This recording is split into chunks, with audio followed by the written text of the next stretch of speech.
Bilis. Madam. Ito yung ating Christmas light. Turo mo. Yan. Kwento mo pa. Hindi, ikaw ang magkwento. Hindi, ikaw ang magganyan. Ikaw ang magkwento. Bilis, magsalita ka dun sa tungkol sa ating Christmas lights. Bilis. Ikaw ang taga, ikwento mo yun, siya. Sige. Sige, ikaw ang magkakwento. Ikaw nga magkakwento. Bilis.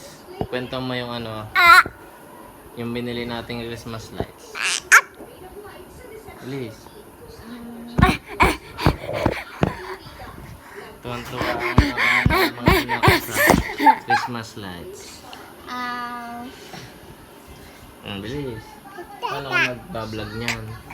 Ito na ang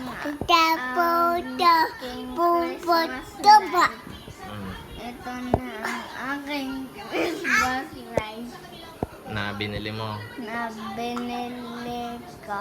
Yan. Masaya ka naman sa binili mo. Ha? Opo.